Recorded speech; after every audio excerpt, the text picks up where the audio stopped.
Imagine as a child having your mum drop you off at school and then she never returns. Well, last week a federal MP caught up in the citizenship saga revealed it actually happened to her.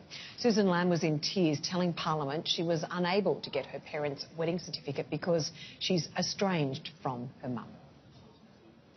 The fact is, we don't have a relationship. I imagine she carries her share of pain and trauma, and if it's anything like mine, I wouldn't wish that on anybody. I don't speak about this trauma. So when people ask me why I couldn't just call my mother, well, this is why, and I hope this story gives you the answer. I'd rather not share this with my closest friends, let alone the Parliament of Australia. But telling people it was deeply personal circumstances wasn't enough for the political attacks to back off. So now it's being said. It was absolutely heartbreaking to watch that in Parliament, and Susan is not the only person to have virtually been abandoned by a parent as a child. And let's get some more advice on how to deal with this, especially from the children's point of view, from Sydney clinical psychologist Amanda Gordon. Good morning, Amanda. Hi, Amanda. Hello. As we saw there from Susan, you know, this happened to her when she was a young child, but it can still cause incredible trauma and pain, can't it, many, many years later? It's not the but, it's and. It will invariably cause pain forever. When you imagine a child, you know how you leave a child in the morning at kindergarten and in the afternoon they greet you, and when you're not there at the time the other parents come, because we've all been late to pick up our kids from kindy, the child starts seeking, looking for their parent, just looking out, you know, a bit of vigilance, a bit of checking. Yeah, and maybe mum's not coming, whatever. Can you imagine if that becomes your constant, your vigilance, you're looking out for mum in case she comes? A woman like Susan almost certainly has had inside her a 6-year-old child being vigilant, seeking her mum ever since, wondering when she's going to come back. When I say almost invariably she's had it, I would also assume she's actually done some work on that with a psychologist, because you're not stuck with that stuff. But unless you actually deal with it, unless you learn to grow up and to put to one side that your mum left and to learn other ways of having that seeking, if you like, satisfied, being comforted by someone else, then you're always going to be searching, looking for your mum. Which it's just heartbreaking to think about. What I find hard to imagine or reconcile is what is it that would lead a parent to not coming back for their child, to actually just abandoning them in that way? I must tell you, it is very rare. That's the first thing I should say. And I would assume, although I know nothing about this circumstance, that mental illness may have played a part. She may actually have been very depressed or even psychotic. She may have known something about her own internal workings that made her feel that she could be worse for the child if she was there than if she wasn't there. And a loving mother might fear that she could hurt her child by her very presence, and so believe that she would be better not there. Now, I don't know whether that was the case. It could be she was an entirely selfish woman and she fell in love with someone else. I was going to say, we seem to be creating a lot of... it makes me just so incredibly angry. I think it's the worst thing a human being can do, to abandon their child like that. I'd almost... Anyway, I won't talk about it. Well, from the child's point of view, but we have to be aware that it may have been that she actually believed that her presence could have been worse. Yeah, I know, but I still kind of think I'll get in trouble for this, but I kind of think, well, screw you, I don't care. Whatever's going through your head, if you're abandoning a child like that, I think there are no excuses on earth. Even if you're dead, I'd still get there to pick them up.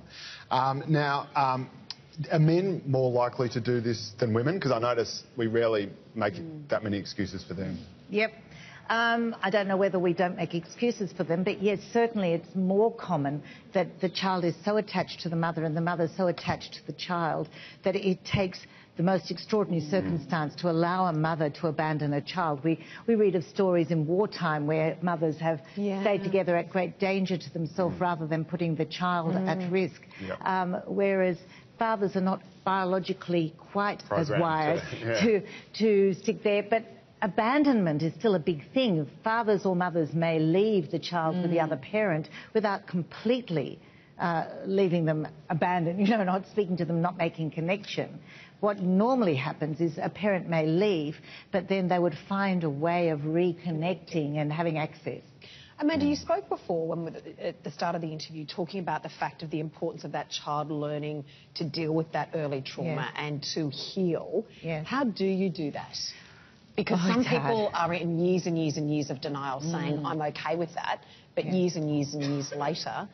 something happens. Correct. And for those people, often it's only at that time of complete breakdown, triggered perhaps by another abandonment or potential abandonment or something that appears to be an abandonment, that they then find themselves in that position. Or sometimes women who have been abandoned as babies develop postnatal depression. They're so fearful about their own capacity to parent because of what happened to them. So how do you help the child deal with that trauma then and to move on from it? There are a couple of things. You have to help the child see that they themselves are loving, that they weren't the source of the parent abandoning them, because a child is likely to believe that they did something wrong. If only I had behaved better. If only I had been nice to Mummy when she asked me to do something. If I had picked up my toys at the correct time, Mummy would never have left. And that's the awful thing that the children are left with.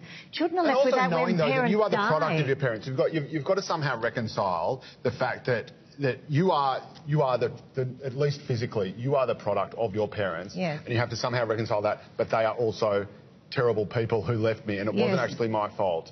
So I have to say, I can't depend on them. I can't rely on them. I can't pretend that they're good people and that it's all my fault. I can't pretend that they're ever coming back. And yet, you can't escape from yourself. You can't exit your own body.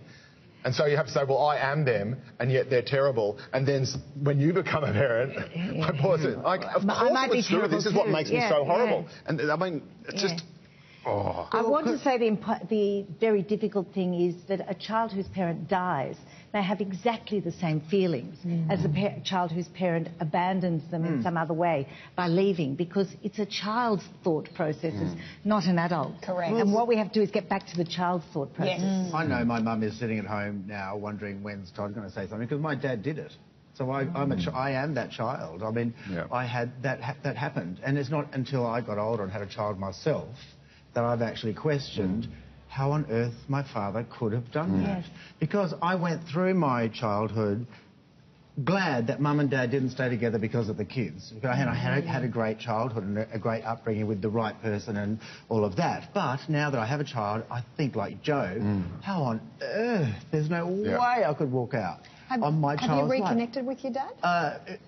20 years go by, and then every now and again I'll see him in a theatre foyer or something like that. Really? But that's all. But I think I've kind of been okay about it because I've been happy and had a loving... You had a great narrative that went through the story, that you were left with the right parent and Dad and I didn't get on. So why did I think like that and then maybe other people don't think like that? Well, in the case that we saw, the story was, in fact, that Dad was allegedly as shocked as the little girl was, and that he was left as well, and he was the good guy and he wanted to make it okay.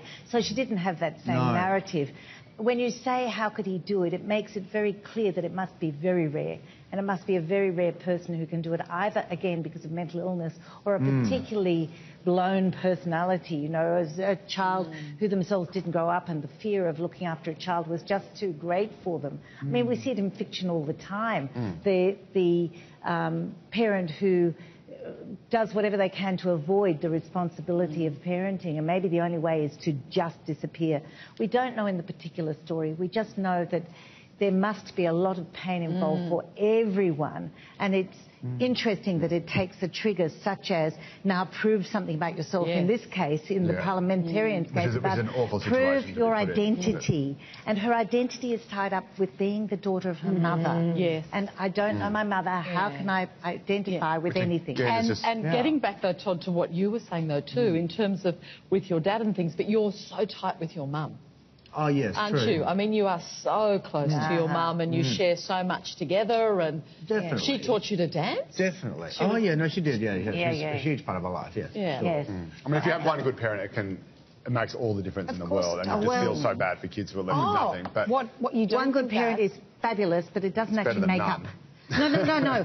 We all need good enough parents. The ideal is to have two good enough parents, rather than one great and one absent, because we learn different things from each parent. But in that situation, though, if you're put in that situation that that other parent isn't good, surely that's better to be brought up by one parent that's focused on the well-being of the child rather than bringing in someone that isn't focused on the child. Absolutely, but if that parent then converts all their emotional energy to the child instead of to other adult relationships, then that skews the development of the child as well. Yeah. Not necessarily detrimentally, but it's different. But I think what happens is you tend to get, like in my situation, you tend to naturally get your male influences from friends of the family and stuff like that. I think that's just natural. Your mama loved that, and that's fantastic. It doesn't always happen so well. No.